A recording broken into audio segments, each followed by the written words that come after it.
Well, these candidates are super busy, dashing here, there and everywhere, so what better way to snatch some time with them than in a car, where they can't escape? Here in my car, I feel safest of all.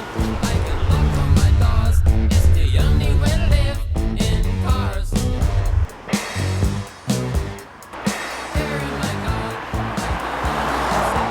I can listen to you. Glasses are really dirty, actually. So, who's in the passenger seat today, then? That's much better.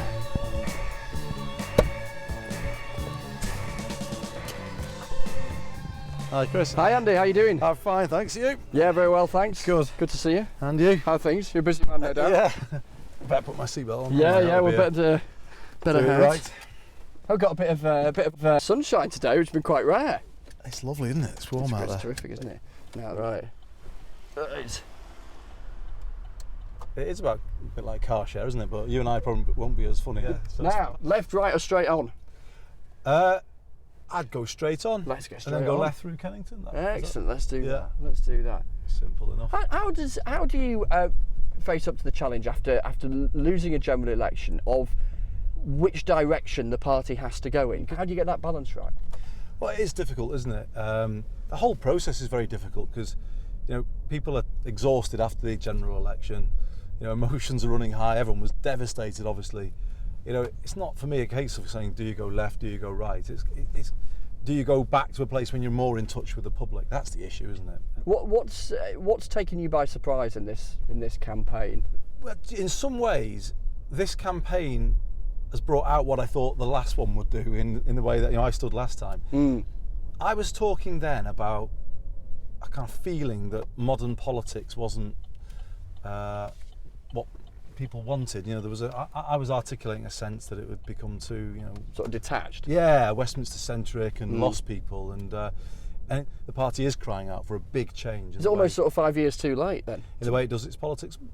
Possibly, but I think people were quite numb maybe after the last Right. time. We're just out of government, and I think people were still not quite ready to have that kind of real, deep, soul-searching type debate. Whereas this time, that has definitely happened. that we're putting And forward. you're having another crack at the leadership. Yeah, last time. well, though, having like I won't be this, doing it again. For me, this is it's now or never. Really. Right, So- right. What do you say to those critics who say you've flip-flopped on how you've responded to Jeremy Corbyn? On the one hand saying, he could be dangerous to the party, on the other hand saying he's got to be part of the future. I just don't accept that at all. I've said let's respond positively because obviously there is something happening. There's energy in Jeremy's campaign. You've got to understand why are people being drawn to what he's saying, and it's this feeling I think of modern politics, and particularly the way the Labour's done its politics in recent times, has left people pretty cold, really. And there's a kind of real disillusionment out there in terms of the way things have been Just like done. this Yeah, guy I think reversing you don't it. want to I get think he's kind of half looking for a parking spot. Oh, there he's going. He's going right, in there. it's Right, sorted. yeah. It's sorted. Yeah, is he? But then equally, you've got to. I've praised the energy he's brought while pointed out differences I have, and pretty big ones on Europe, on the economy, on public services. So that's what should happen. You should try and keep it positive, and that's what I've tried to do throughout this campaign. What are you most proud of in terms of what you've achieved in politics? The thing that means most on a personal level is the work on Hillsborough.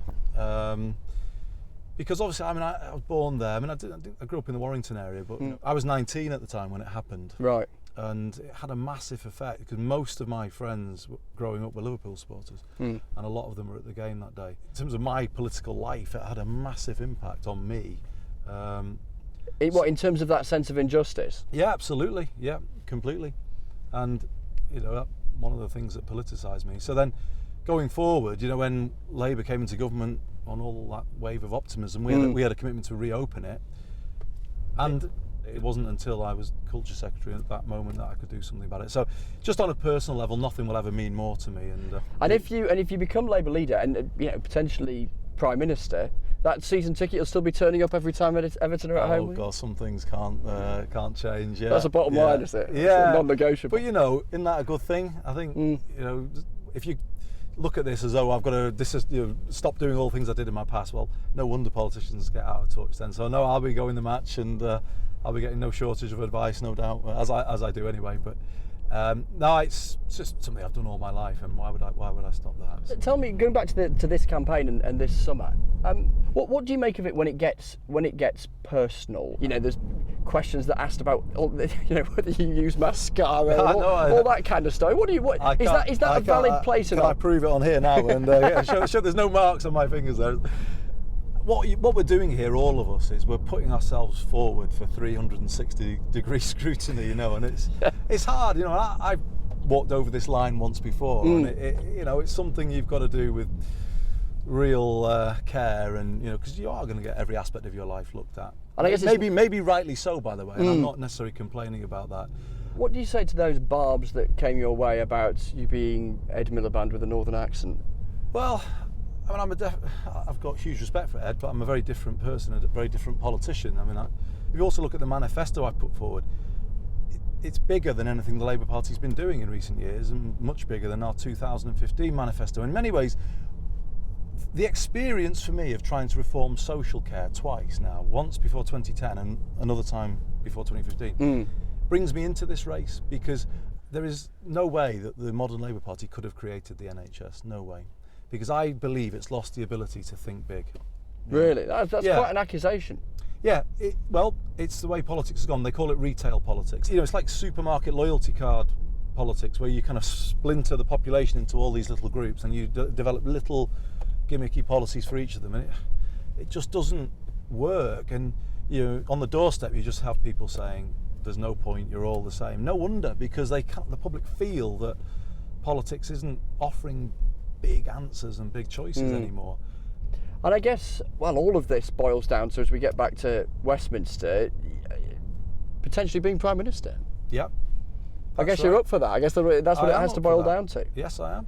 Why am I up for it? Because here we are in 2015, and for all the social progress we've made in those 70 years since the post-war Labour government, we still live in a country where the postcode of the bed you're born in pretty much determines where you end up in life. Things I believe in very deeply and passionately, and I'm doing this to try and change the country. Did you pass your test first time? I did. I could tell. Good stuff. Thank Cheers, you very Andy. much. Okay, Thanks a lot. Chris. Cheers. Thanks for your time. And yours. Cheers.